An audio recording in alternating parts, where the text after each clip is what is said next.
हर मीनाक्षी के संग जीवन के रंग में आज देखिए मैं आपको परिवर्तनी एकादशी की कथा सुनाऊंगी। ये भादो मास की शुक्ल पक्ष में मनाई जाती है। सुनाने से पहले मैं अपने गुरुदेव तथा इष्ट का आशीर्वाद ले रही हूँ। अब देखिए मैं आपको कथा सुनाती हूँ। परिवर्तनी एकादशी। अर्जुन ने कहा, हे भगवान, भादो की शुक्ल पक्ष की एकादशी का क्या नाम है तथा उसके व्रत की विधि क्या है? उस एकादशी के व्रत को करने से कौन सा फल मिलता है? हे मधुसूदन, ये सब समझाकर कहिए। भगवान श्री कृष्ण बोले, हे अर्जुन, भादो मास के शुक्ल पक्ष की एकादशी को जयंती एकादशी भी कहते हैं।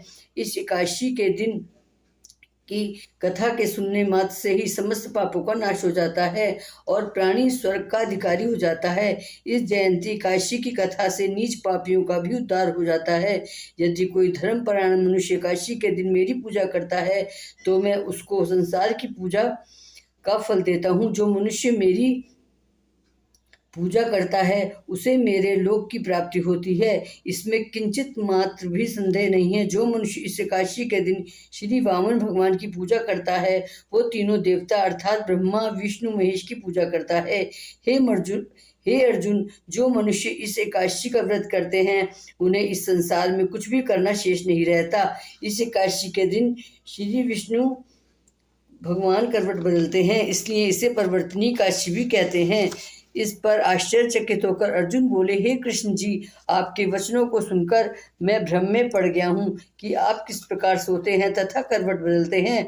आपने बलि को क्यों बांधा और वामन रूप धारण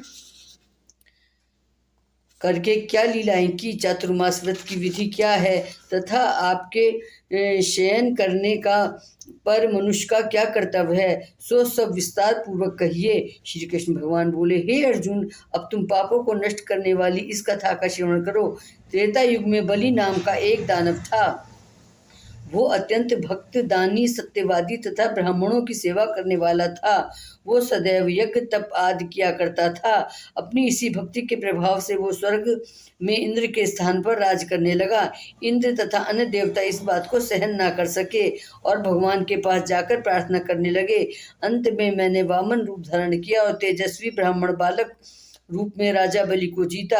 इस पर अर्जुन बोले, हे जनार्दन, आपने वामन रूप धारण करके उस बलि को किस प्रकार जीता, यह सब विस्तार पूर्वक समझाइए। श्री कृष्ण भगवान बोले, मैंने वामन रूप धारण करके राजा बलि से याचना की कि हे राजन, तुम मुझे 3 पैर भूमि दो, इससे तुम्हें तीनों लोक के दान का फल प्राप्त होगा। राजा बलि ने इस छोटी सी याचना को स्वीकार कर लिया और भूमि दान करने के लिए तैयार हो गया। जब उसने मुझे वचन दे दिया तब मैंने अपने आकार को बढ़ाया और भूलोक में पैर, भूमन लोक में जंघा, स्वर्ग लोक में कमर, महलोक में पेट, जनलोक में हृदय, तप लोक में कंठ और सत्य लोक में मुख रखकर अपने सिर को ऊंचा उठा लिया। उस समय सूर्य, नक्षत्र, इंद्र तथा अन्य देवता मेरी स्तुति करने लगे। उस समय मैंने राजा बलि से पूछा कि हे राजन, अब मैं तीसरा पैर कहाँ रखूं? इतना सुनकर राजा बलि ने अपना सिर नीचा कर लिया। तब मैंने अपना तीसरा पग उसके सिर पर रख दिया और इस प्रकार देवताओं के हित के लिए मैंने अपने उस असुर भक्त को पाताल लोक में पहुंचा दिया। तब वो मुझसे विनती करने लगा। मैंने उससे कहा कि हे बलि, मैं सदैव तुम्हारे पास रहूंगा। भादो के शुक्ल पक्ष की परिवर्तनीय नामक एकादशी के दिन मेरी एक प्रतिमा राजा बलि के पास रहती है और एक क्षीर सागर में शेष नाग पर शयन करती रहती है। इस एकादशी को विष्णु भगवान सोते हुए करवट बदलते हैं। इस दिन त्रिलोकी के नाथ श्री विष्णु भगवान की पूजा की जाती है। इसमें चावल और दही सहित चांदी का दान किया जाता है। इस दिन रात्रि को जागरण करना चाहिए। इस प्रकार व्रत करने से मनुष्य समस्त पापों से मुक्त होकर स्वर्ग लोक को जाता है। वो स्वर्ग लोक में जाकर सदैव चंद्रमा के समान प्रकाशित रहता है। उसको इस लोक तथा परलोक दोनों में यश मिलता है। जो इन पापों को नष्ट करने वाली कथा सुनते हैं उन्हें अश्वमेध यज्ञ का फल मिलता है। व्यक्ति दान करे कथासार। व्यक्ति दान करे किंतु दान करके अभिमान न करे, अहंकार व्यक्ति को ले डूबता है। राजा बलि ने अभिमान किया और पाताल को चला गया। इससे वो यह भी ज्ञात होता है कि अति हर कार्य की बुरी होती है। जय श्री राधे। अब आप बताइएगा आपको हमारी ये वीडियो कैसी लगी। अच्छी लगी हो तो लाइक करिएगा, चैनल को सब्सक्राइब करिएगा तथा वीडियो को शेयर करिएगा। धन्यवाद।